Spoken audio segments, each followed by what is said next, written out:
ಶಿಕ್ಷಕರನ್ನ corona warriors ಅಂತ ಪರಿಗಣಿಸಿ ಮೃತ ಶಿಕ್ಷಕರ ಕುಟುಂಬಕ್ಕೆ 50 ಲಕ್ಷ ಪರಿಹಾರ ಕೊಡಿ.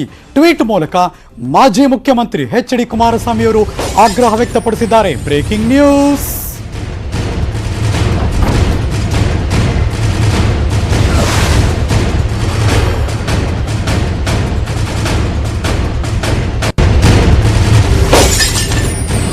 ತುಂಬಾ ಜನ ಶಿಕ್ಷಕರು ಡ್ಯೂಟಿಗೆ ಹೋಗಿದ್ದಾರೆ. ಅದು ಎಲೆಕ್ಷನ್ ಡ್ಯೂಟಿ ಆಗಿರಲಿ, ಬೇರೆ ಬೇರೆ ವಿದ್ಯಾಗಮ ಯೋಜನೆ ಬೇರೆ ಬೇರೆ ಕಡೆಲ್ಲ ಹೋಗಿ ಬಂದಿದ್ದಾರೆ. ಅವರೆಲ್ಲರೂ ಕೂಡ ಪ್ರಾಣ ಕಳ್ಕೊಂಡಿದ್ದಾರೆ. ಈಗ ಅವ್ರ ಕುಟುಂಬಕ್ಕೆ ಆಸರೆ ಯಾರು? ಹಾಗಾಗಿ ಅವ್ರನ್ನ ಕೊರೋನಾ ವಾರಿಯರ್ಸ್ ಅಂತ ಪರಿಗಣಿಸಿ ಪ್ರತಿ ಮೃತ ಕುಟುಂಬಕ್ಕೆ 50 ಲಕ್ಷ ಪರಿಹಾರ ಕೊಡಿ ಅಂತ ಟ್ವೀಟ್ ಮಾಡಿದ್ದಾರೆ ಮಾಜಿ ಮುಖ್ಯಮಂತ್ರಿ ಎಚ್.ಡಿ. ಕುಮಾರಸ್ವಾಮಿ ಅವರು. ಚುನಾವಣಾ ಕರ್ತವ್ಯದಲ್ಲಿ ದುಡಿದಿದ್ದಾರೆ, ವಿದ್ಯಾಗಮಕ್ಕೆ ಹೋಗಿದ್ದಾರೆ. 145 ಶಿಕ್ಷಕರು ಕೊರೋನಾ ಸೋಂಕಿನಿಂದ ಮೃತಪಟ್ಟಿದ್ದಾರೆ. ಮೃತಪಟ್ಟ ಶಿಕ್ಷಕರಿಗೆ ವಾರಿಯರ್ಸ್ ಅಂತ ಪರಿಗಣಿಸಿ ಪ್ರತಿ ಕುಟುಂಬಗಳಿಗೆ 50 ಲಕ್ಷ ಪರಿಹಾರ ಕೊಡಿ ಅಂತ ಆಗ್ರಹಿಸುತ್ತೇನೆ ಅಂತ ಹೇಳಿದ್ದಾರೆ ಮಾಜಿ ಮುಖ್ಯಮಂತ್ರಿಗಳು.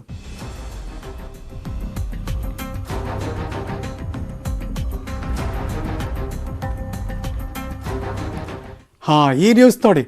ಆತನಿಗೆ ಕೊರೋನಾ ಪಾಸಿಟಿವ್, ಹೋಮ್ ಐಸೋಲೇಷನ್ ಇರೋ ಕೇಳಿದ್ರು, ಆದರೆ ಆತ ಇರ್ತಾ ಇಲ್ಲ. ಅವನೇನು ಮಾಡ್ದ ಗೊತ್ತಾ? ಗುಡ್ಡ ಹತ್ತು ಕೂತ್ಕೊಂಡ್ಬಿಟ್ಟ.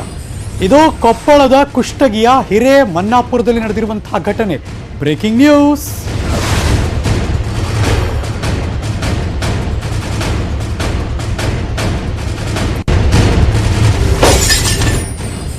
ಇವ್ರನ್ನೆಲ್ಲ ಹೆಂಗ್ ಕನ್ವಿನ್ಸ್ ಮಾಡ್ಬೇಕು ಯೋಚನೆ ಮಾಡಿ. ಆತನಿಗೆ ಕೊರೋನಾ ಪಾಸಿಟಿವ್, ಹೋಮ್ ಐಸೋಲೇಷನ್ಲಿ ನಾನು ಇರಲ್ಲ ಅಂತ ಆತನ ವಾದ. ಏನು ಮಾಡ್ತಾನೆ? ಗುಡ್ಡ ಹತ್ಕೊಂಡು ಕೂತ ವ್ಯಕ್ತಿ, ಕೊರೋನಾ ಸೋಂಕಿತ. ಅವನು ಹೋಗಿ ಎಳ್ಕೊಂಬರಂಗೂ ಇಲ್ಲ, ಬಿಕಾಸ್ ಪಾಸಿಟಿವ್. ಇನ್ನು ಹೆಂಗಾರು ಮಾಡಿ ಕನ್ವಿನ್ಸ್ ಮಾಡಬೇಕು ಅಷ್ಟೇ. ಕೊರೋನಾ ಸೋಂಕಿತ ಗುಡ್ಡ ಹತ್ತು ಕೂತ್ಕೊಂಡಿದ್ದಾನೆ. ಕೊಪ್ಪಳದ ಕುಷ್ಟಗಿಯ ಹಿರೇಮನ್ನಾಪುರದಲ್ಲಿ ನಡೆದಿರುವಂಥ ಘಟನೆ. ಗ್ರಾಮದ 11 ಜನರಿಗೆ ಕೊರೋನಾ ಸೋಂಕು. 11ರಲ್ಲಿ 10 ಜನ ಕೋವಿಡ್ ಕೇರ್ ಸೆಂಟರ್ನಲ್ಲಿದ್ದಾರೆ, ಟ್ರೀಟ್ಮೆಂಟ್ ಪಡ್ಕೋತಾ ಇದ್ದಾರೆ.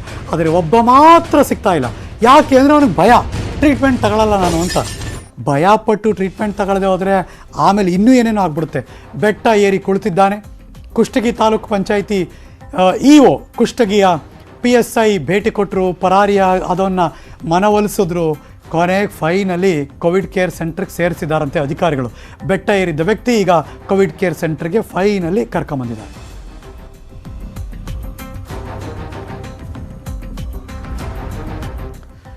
ಯಪ್ಪ, ಆಫೀಸರ್ಸ್ ಕಷ್ಟ ಎಷ್ಟು ಕಷ್ಟ ನೋಡಿ. ಇನ್ನು ಚಾಮರಾಜನಗರದ ಹಳ್ಳಿಗಳಲ್ಲಿ ಕೊರೋನಾ ಕೇಸ್ ಹೆಚ್ಚಾಗ್ತಾ ಇದೆ. ಆದರೆ ಚಾಮರಾಜನಗರದಲ್ಲಿ ಪಟ್ಟಣ ಪ್ರದೇಶಗಳಿಗೆ ಸೀಮಿತವಾದಂತೆ ಇದೆ ಈ ಲಾಕ್ಡೌನ್ ರೂಲ್ಸ್. ಬಿಕಾಸ್ ಹಳ್ಳಿ ಕಡೆ ಎಲ್ಲ ಓಡಾಡ್ತಿದ್ದಾರೆ ಅಂತ. ಪಟ್ಟಣ ಪ್ರದೇಶಗಳಿಗಿಂತ ಹಳ್ಳಿಗಳಲ್ಲೇ ಕೊರೋನಾ ಹೆಚ್ಚಾಗಿದ್ದರೂ ಅಧಿಕಾರಿಗಳು ಯಾರು ತಲೆ ಕೆಡಿಸ್ಕೊಂಡಿಲ್ವಂತೆ. ಹಳ್ಳಿಗಳಲ್ಲಿ ಹೇಳೋರಿಲ್ಲ, ಕೇಳೋರಿಲ್ಲ. ಗುಂಪು ಸೇರೋದು, ನ್ಯಾಯ ಪಂಚಾಯಿತಿ ನಡೆಸೋದು ಮಾಮೂಲಾಗ್ಬಿಟ್ಟಿದೆ. ಆದರೆ ಕೆಲವು ಹಳ್ಳಿಗಳಲ್ಲಪ್ಪ ತುಂಬ ಸ್ಟ್ರಿಕ್ಟ್ ಆಗಿದ್ದಾರೆ. ಇದು ಯಾವ ಹಳ್ಳಿಗಳು ಗೊತ್ತಿಲ್ಲಪ್ಪ. ಇದಕ್ಕೆ ತಾಜಾ ಉದಾಹರಣೆ ಚಾಮರಾಜನಗರದ ಅನತಿ ದೂರದಲ್ಲಿರುವ ಮೂಡಲಮೊಳೆ ಗ್ರಾಮದಲ್ಲಿ ಲಾಕ್ಡೌನ್ ನಿಯಮಗಳು ಮಾಯ ಆಗಿದೆ. ಬಹುತೇಕರಲ್ಲಿ ಮಾಸ್ಕ್ ಇಲ್ಲ, ಸಾಮಾಜಿಕ ಅಂತರ ಇಲ್ಲದಂತಾಗಿದೆ.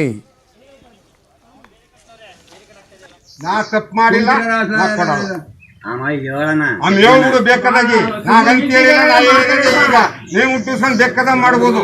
ನಾನು ಕೇಳಲ್ಲ, ಸುಮ್ನೆ ಯಾರು ಸುಮ್ನೆ ಬೇಡ. ನಾ ಯಾವ ಗಂಟೆ ಕೇಳು, ನೀನೊಂದು ತಪ್ಪು ಎಲ್ಲರೂ ಮೊಬ್ಬಲ್ದಾಗ ನೀವು ಮಾತಾಡ್ರಿ, ರೈತರು ಮಾತಾಡಿ ಮಾತಾಡಿ. ಯಾಕ ಮೊಬ್ಬನೇ ಅಂತ ಇದ್ದ ನಾ ತಪ್ಪು ಮಾಡಿಲ್ಲ.